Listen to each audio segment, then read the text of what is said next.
Kalau saya pribadi, mau mudik mau nggak boleh, nggak urusan. Mau mudik juga nggak punya sangu.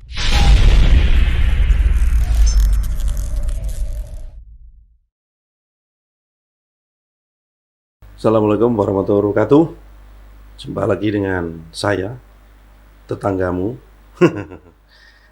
Ya, apa kabar? Semoga sehat selalu dan rezeki melimpah ya.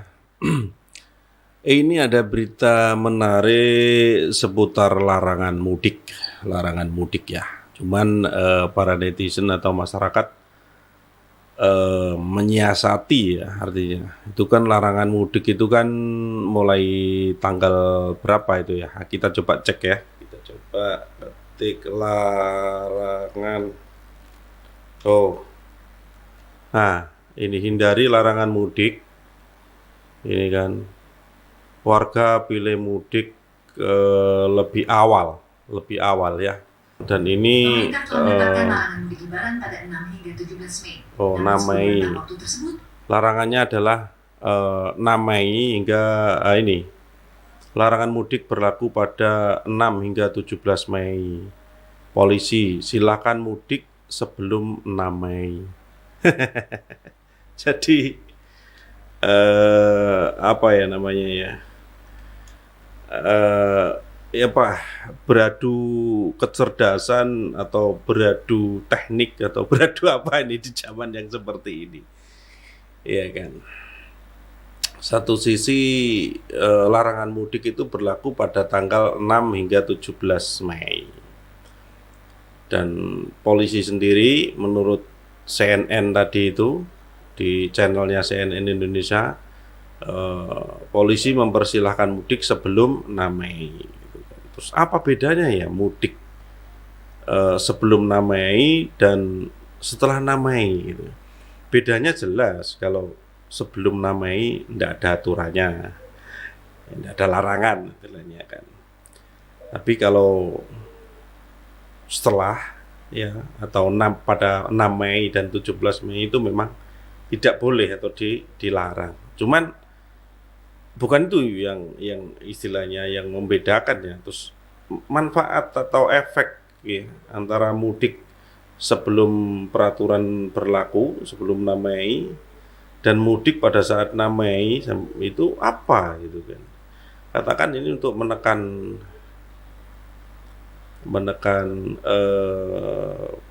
perkembangan virus, artinya penularan virus ya kan.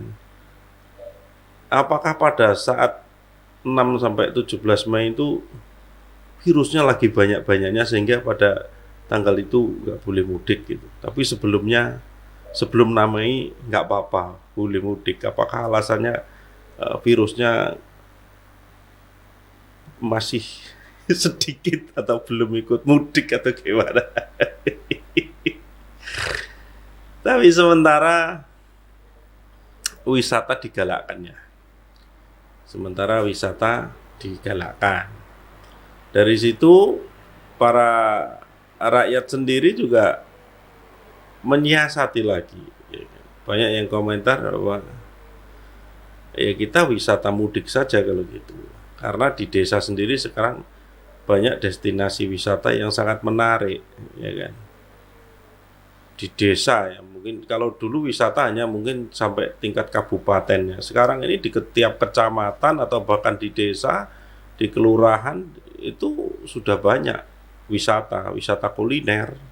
Itu juga sudah marak, ya kan. Wisata pedesaan, ya kan. Kita bisa melihat hamparan sawah dengan makan lesehan dan itu lagi marak itu kan. Nah, kalau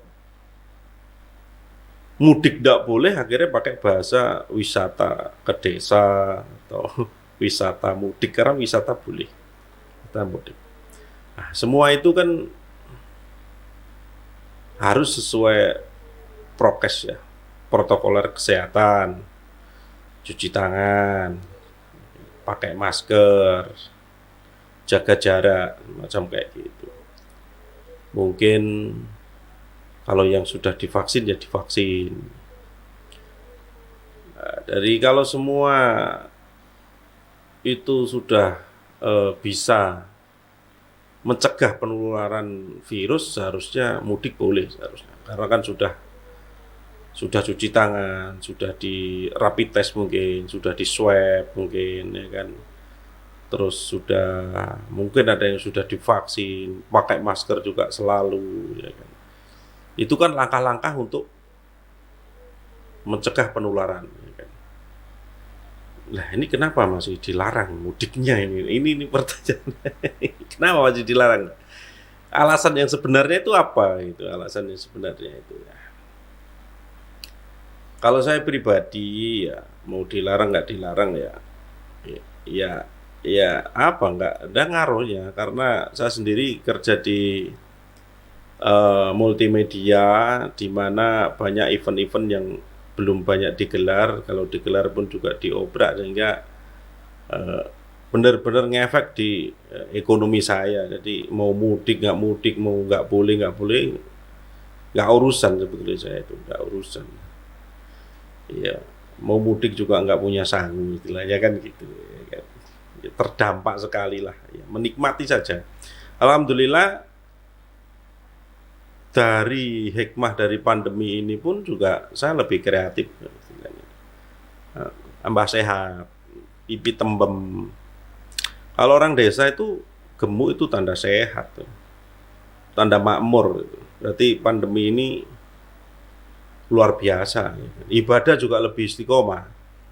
Makanya kalau memang pandemi ini bisa membuat kita ibadah istiqomah, ya pandemi ini jangan sampai berlalu ini ya kan, karena kalau berlalu ibadahnya nggak istiqomah, wah repot itu nanti ya kan, karena itu adalah tujuan kita hidup di dunia itu kan harus istiqomah ibadah, karena kita diciptakan oleh Allah hanya untuk ibadah gitu loh. Nah kalau memang pandemi ini bisa meningkatkan ibadah, ya pandemi ini nggak usah berlalu, biarin aja gitu. Ya semua itu bagaimana kita memandang ya kan, dari sudut pandang mana ya kan. Seharusnya dipandang secara utuh ya. Secara utuh itu artinya dunia dan akhirat. Kalau sudut pandang Anda menemukan di sudutnya saja ya kan. Kalau jarak pandang juga hanya butuh jarak beberapa meter saja, atau yang Cak Non bilang juga resolusi pandang, semakin kita jarak dekat jarak jauh resolusinya berkurang sehingga kabur. Jadi memang jangan pakai sudut pandang atau jarak pandang atau resolusi pandang, hanya memandangnya secara utuh. Secara utuhnya apa? Dunia dan akhirat gitu kan. Kalau pandang dunia akhirat ya kita harus bersyukur dengan adanya pandemi ini, karena yang sedang berjalan sekarang ini adalah pandemi. Yang kemarin-kemarin sudah kita lewati, yang akan datang kita belum tahu. Yang patut disyukuri itu mana? Yang sedang kita jalani sekarang ini, pandemi ini. Dan pandemi ini banyak mengakibatkan orang-orang itu ibadahnya istiqomah gitu kan, menikmati hidup dengan keluarga dan sebagainya, menikmati keadaan, bersabar dan sebagainya. Ya kan, yang biasanya nggak sholat 5 waktu sekarang sholat 5 waktu. Biasanya nggak ke masjid masih ada waktu luang untuk ke masjid. Itu kan luar biasa itu. Ini kita memandangnya secara utuh dunia dan akhirat. Masalah mudik, semoga semuanya berjalan lancar lah. Nggak tahu gimana menyiasatinya, mau alasan wisata, mau apa gitu kan. Karena semua peraturan di dunia itu kan bisa disiasati, kecuali peraturan dari Allah Subhanahu wa taala tidak mungkin bisa disiasati. Oke. Semoga kita semua sehat, ibadah istiqomah, dan selalu dalam lindungan Allah Subhanahu wa taala. Apabila ada salah-salah yang saya ucapkan, saya mohon maaf lahir batin, dan tidak ada niat untuk menggembosi berlakunya peraturan, tapi yang berkembang di sini adalah masyarakat berusaha menyiasati peraturan tersebut. Semoga lebih arif dan bijaksana. Oke. Terima kasih. Wassalamualaikum warahmatullahi wabarakatuh.